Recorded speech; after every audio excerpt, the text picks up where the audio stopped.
Hey guys, this is Shakti from Around the Wicket, where we not only speak about the game, but we try to learn more about the humans behind our sport. Now, the biggest franchise tournament, T20 tournament in women's division, the WBBL, is just about to get underway over the weekend.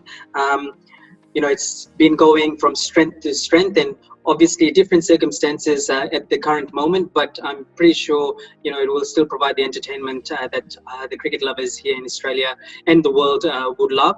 I'm joined by Angela Reakes from Sydney Sixers. She was part of two successful franchise campaigns with Sydney Sixers earlier in her WBBL career.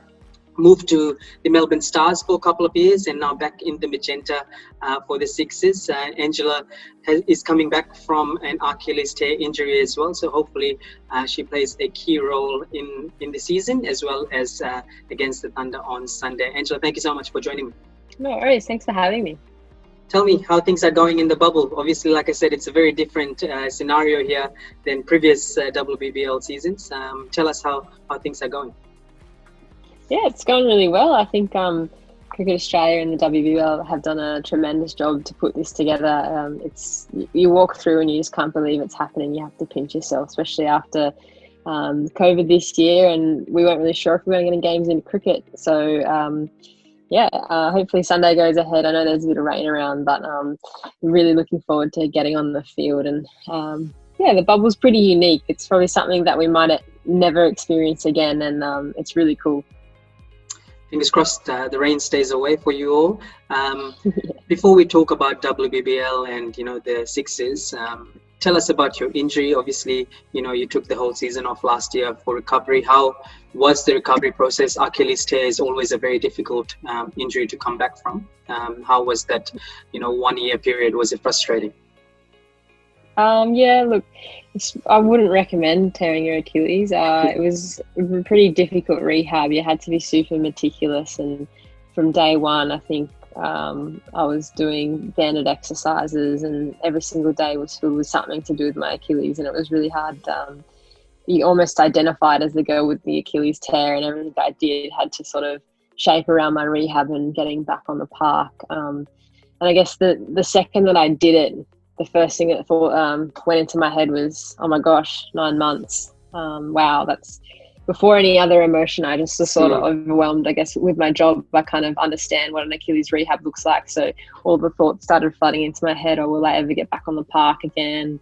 But I was really lucky at the time. I was at the Melbourne Stars with Kristen Beams, who had also suffered an Achilles tear the year before. And I just watched her come back from hers, and I guess it was a blessing in disguise. I saw that she could do it, and that sort of made me think forward a lot, and I just sort of got stuck in and took every day as I could. And definitely wouldn't recommend it. But in the flip side and the bright side, I guess I feel really refreshed from having that year off, and I kind of just joke about it and say that it was a bit of long service leave.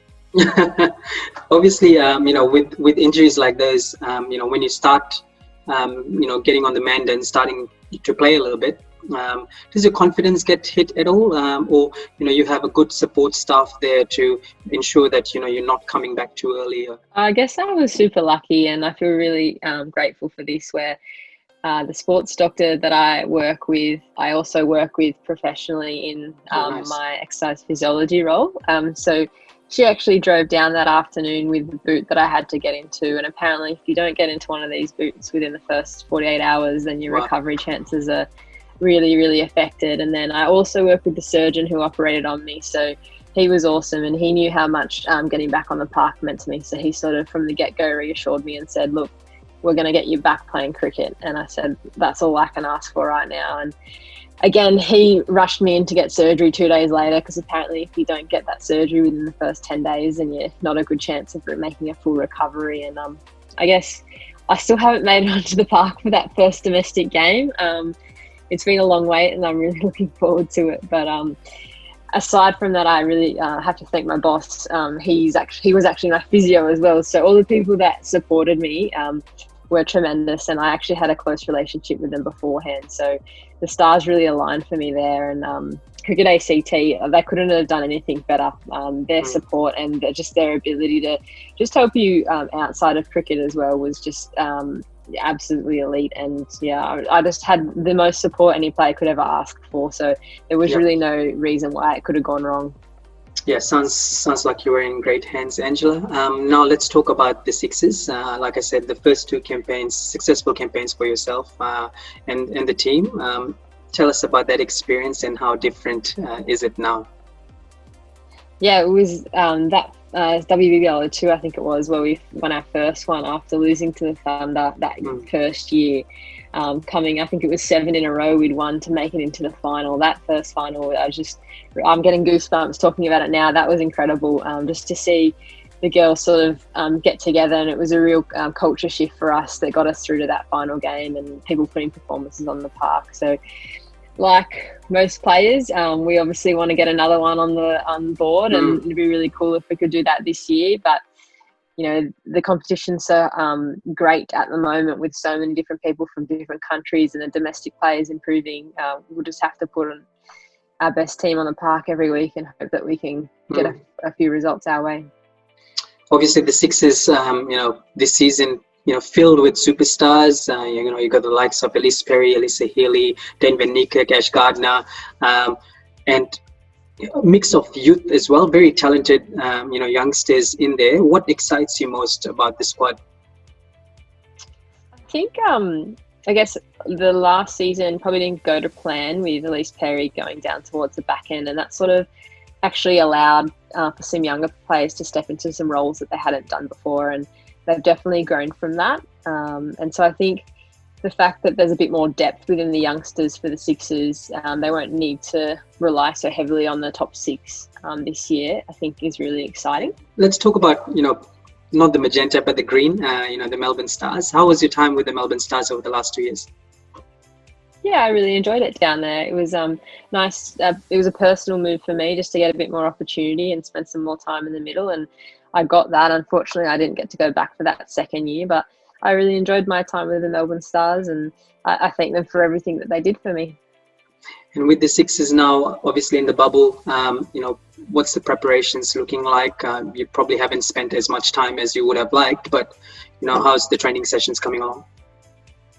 Yeah, good. We're still training super hard. It's a lot warmer here than Canberra, so it feels like we're still definitely training hard.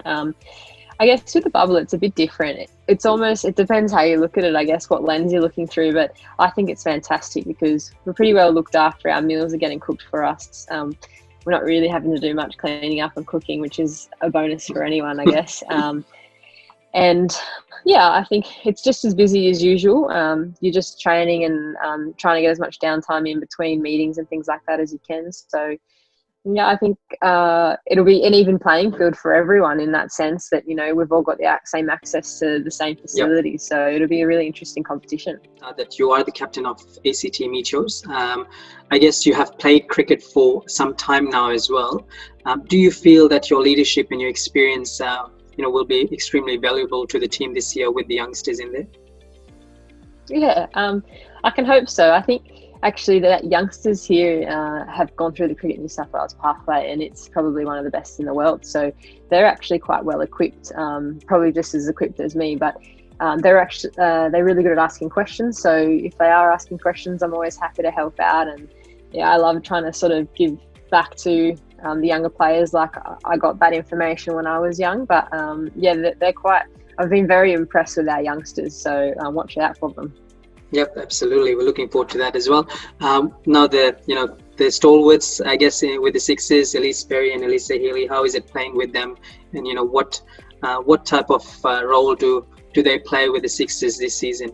They're just phenomenal players, the ultimate professionals, and they've just got this just experience that no other player, I guess, in our team really has. They've played on all the different wickets, all the different countries. They've played all of the oppositions that we're coming up against. So they just know those, I guess, intrinsic details about other teams and other players that can really help bowlers with their plans or batters with their plans. So it's just great being around them, and they complement each other really well. So I think, they're terrific leaders for our group. Yep. And on an individual level, Angela, for yourself, what role do you feel like, you have to play with the Sixers this year, around the group as well as on the pitch? Yeah, I just think making an impact is sort of what I'm running with. So as soon as I walk out to bat, just trying to make sure that the game's in a better space than when I first walked in, and around the group, just making an impact, doing whatever I can do to contribute to the team. Final question before we go to the rapid fire questions. Your opponents, Thunder, obviously they are, probably in a similar boat as you guys. A good mix of experienced players as well as some young players. They've also recruited English captain Heather Knight and Tammy Beaumont as well this season. What are you most wary of? I guess we always stick to saying that we'll focus on our strengths, but what are you most wary of with the Thunder? I think they've got actually a couple younger players that have almost had 2 big bashes under their belt now. So they still seem like they're the youngsters, but they've actually got a little bit of experience and they're quite clear on their roles. So I think that'll be really interesting to see how that plays out. And also recruiting Sammy Jo Johnson and Heather Knight alongside Tammy Beaumont, that just gives them that extra bit of depth. So if they can click together well, I think they'll be a pretty good team. Yeah, a couple of youngsters that I'm looking forward to with Thunder is Phoebe Litchfield and Hannah Darlington. Seen them play. Good young players coming through the system. Okay, we've got rapid fire round questions here. I've got about 8 questions for you. Who has been your toughest opponent till date? Toughest opponent? I'd have to go with actually Nicola Hancock, because she's one of my ACT teammates, and she bowls a mean and fast bouncer, which isn't always fun to face. Question number 2, your most talented teammate? Yeah, most talented teammate, Aaron Burns. Yeah, great fielder as well, Aaron Burns. Most annoying teammate? Alyssa Healy. No doubt, right? Everyone says the same thing. All right, if you were stuck in a desert island, you'd probably not take Alyssa Healy, but if you had to pick one of the Sixers squad member, who would they be and why? Jodie Hicks, just because I've lived with her before. We spend a bit of time together, and yeah, she's just a great laugh. Yep, familiarity. Funniest teammate? Ooh, funniest teammate. That might need to be Danae Van Niekerk. Yep, South African captain. What is one thing you cannot live without? My shellac machine. What's a shellac I always machine? have to do my nails. Oh. Stops them from breaking and being like, when you catch a cricket ball, it breaks in out. Yeah. Do you have to keep them short with fielding? I don't like to, so that's why I like to paint them so that they don't break. All right. One word to describe these 3 ladies. Ellyse Perry. Professional. Alyssa Healy. Exciting. And Ash Gardner. Yeah, definitely. How about I'll describe her in one word, just whack. Yeah, big hitter, whack. Last question for yourself is your inspiration growing up? My dad. He worked really hard, and I just think I always looked up to him. So he always taught me my work ethic and to never give up and just be that gritty person. So I'll go with my dad. Outstanding, Angela. Thank you so much for joining me. Thank you for providing us some insight about what's happening with the Sixers in the bubble. All the best for the match on Sunday. I don't know which one to choose because I'm living in Sydney myself and I'm a Thunder BBL fan. So let's see how we go. All the best. Hopefully, this season goes well and you all stay safe. Fingers crossed we get a great WBBL season once again. Thanks so much. Up the Sixers.